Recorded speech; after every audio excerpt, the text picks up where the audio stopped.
പഴുത്തുപോയ നേന്ത്രപ്പഴമുണ്ടെങ്കിൽ ഇനി വെറുതെ കളയണ്ട കേട്ടോ. നല്ല ഹെൽത്തിയായ നേന്ത്രപ്പഴം ഹൽവ തയ്യാറാക്കിയെടുക്കാം.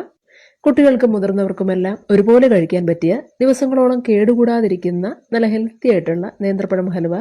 അപ്പോൾ ആ ഒരു നേന്ത്രപ്പഴം ഹൽവ തയ്യാറാക്കുന്നതിലേക്കായിട്ട് നമ്മളിവിടെ അധികം പഴുത്തു പോകാത്ത നേന്ത്രപ്പഴമാണ് എടുത്തിട്ടുള്ളത്.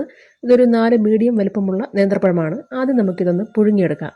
ഇവിടങ്ങളിൽ ഇതിനെ അവിച്ചെടുക്കുക എന്നും പറയാറുണ്ട്. എന്തായാലും ആ ഒരു ഇഡ്ഡലി പാത്രത്തിൽ വെച്ച് കഴിഞ്ഞ് ഏകദേശം 20 മിനിറ്റോളം നമുക്കിതൊന്ന് ആവിയിൽ വേവിച്ചെടുക്കാം. അങ്ങനെ 20 മിനിറ്റിലേറെ കഴിഞ്ഞിട്ടുണ്ട്.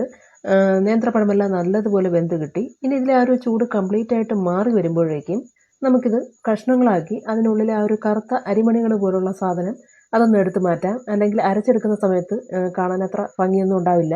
അങ്ങനെ ഇത്രയും കഴിഞ്ഞു കഴിഞ്ഞാൽ നമുക്കിത് കുറേശ്ശെ ജാറിലേക്കിട്ട് ആവശ്യത്തിന് വെള്ളവും കൂടി ഒഴിച്ച് നല്ല പേസ്റ്റ് പരുവത്തിന് അരച്ചെടുക്കാം.